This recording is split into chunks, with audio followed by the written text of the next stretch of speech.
и даже, более того, создаст пояс дружественных России государств.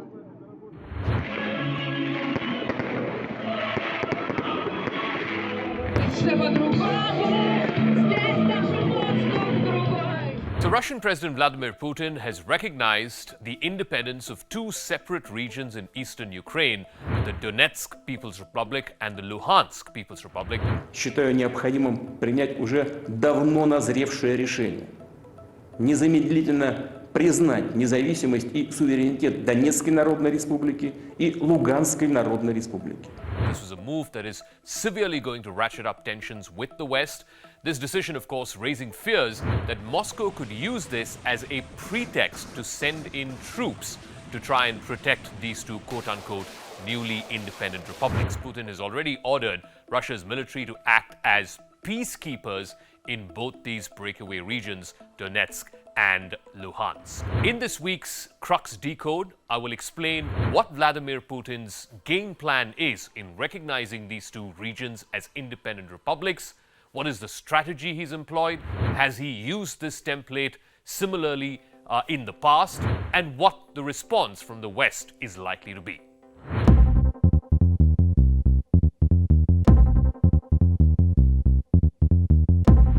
But first, what are these two republics, the Donetsk and Luhansk People's Republics? Collectively, they're known as the Donbass region.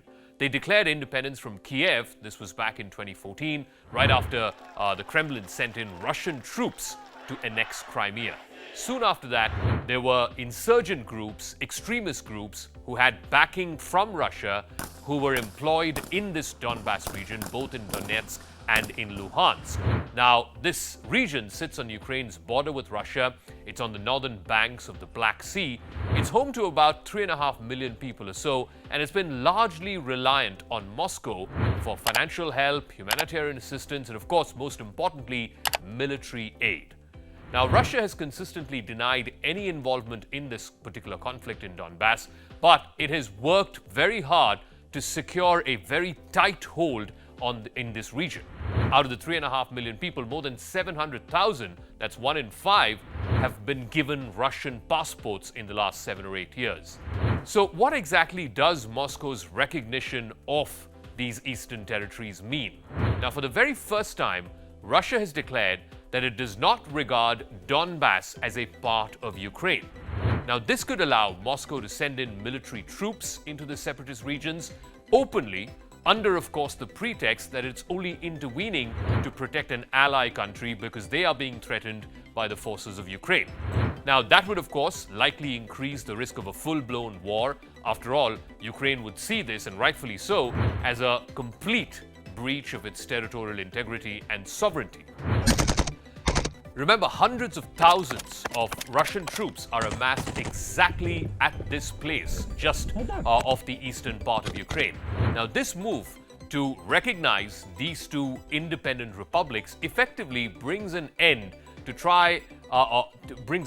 all the efforts so far to try and resolve the conflict in these two regions. Now, remember, back in 2015, right after the annexation of Crimea, there was the Minsk II agreement that was signed, that was underwritten by some of the biggest powers in Europe, Germany, France, etc., whereby Russia and Ukraine agreed, both in letter and spirit, not to invade the Donbass region. Also, Ukraine was to devolve its powers to these two areas, Donetsk and Luhansk, and eventually an autonomous government was to be formed in these two regions. Unfortunately, that is not how it's played out over the last 7 years or so. There's been a military ceasefire, yes, on paper, also a pullback of heavy weapons, but unfortunately, there have been repeated skirmishes and repeated breaches of this ceasefire. Like I said, there have been separatists that have been employed there by Russia, as also separatists who owe allegiance to Ukraine, both of whom have been fighting, supported, of course, by the regular troops of both the Russian and the Ukrainian armies. Now, eventually, Ukraine had committed to seeing some kind of a political autonomy solution for these two regions, but that has not happened. It had also promised local elections under Ukrainian law under the Minsk II agreement. Again, that is dead in the water. So now the question is, has Vladimir Putin employed this same playbook in other parts of the Caucasus? Yes, Russia has. In Georgia in 2008, after it recognized the independence of two regions, Abkhazia and South Ossetia. These are two breakaway regions of Georgia. Similar to what is happening now, Putin accused Georgia of attacking these two regions. It allowed him to use tens of thousands of Russian troops, send them into Georgia, and annex these two regions. Russian citizenship was given to many of the people in these two regions. He did that again in 2014 with greater military force by annexing Crimea. There again, he used the pretext that a large number of the people there, and many of them are Russian speakers, do not want to owe their allegiance to Ukraine, and therefore he was going in to help a friendly territory. And that is the exact same playbook that he is using now in 2022 as well. So now the question is, how is the West going to respond? You've already seen an emergency session of the United Nations Security Council. Western leaders, from US President Joe Biden to British Prime Minister Boris Johnson to the French President Emmanuel Macron to the new German Chancellor Olaf Scholz, have all condemned this move, and they have said that they will be imposing severe and serious sanctions on Russia. In fact, the United States has already announced financial sanctions against these two regions. It's also warned all American citizens and businesses that they are simply not allowed to do any kind of business in these two regions. There's going to be no fresh investment or trade or financing in these two separatist regions. The problem is this: the West has employed exactly these same tactics, both in Georgia as well as in Crimea, and it has not worked. Sanctions are simply not going to work against Russia and against Vladimir Putin because over the last 20 years, he has perfected the Russian economy to be sanctions-proof. Much of the Russian economy, which is dependent on sale of gas and oil, much of this happens outside the sanctions framework, and that's why no matter how many other sanctions the West is able to impose on Moscow, that will have very little impact against the Kremlin's behavior. So now the question arises, what other options does the West have? Now clearly, the West is not going to allow a recognition of both of these independent republics. The Ukrainian army will likely fight in the Donbass region with, of course, support, whether it is air support or other ground-based support for the Ukrainian military.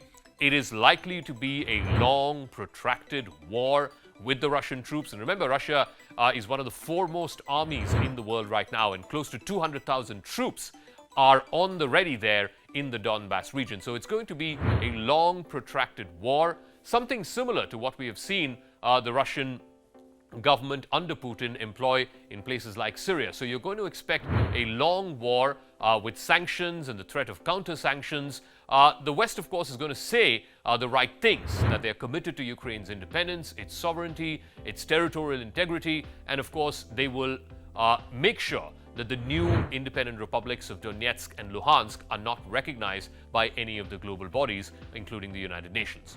So what exactly will happen now?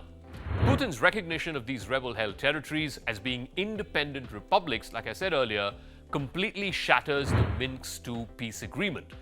He also suggests he's no longer interested in diplomatic efforts to try and avoid any further conflict with Ukraine. It's also likely to further fuel tensions with the West. Sanctions have already been imposed. More sanctions are expected from the European allies, and talks are expected to discuss what else the United States and the European Union can do.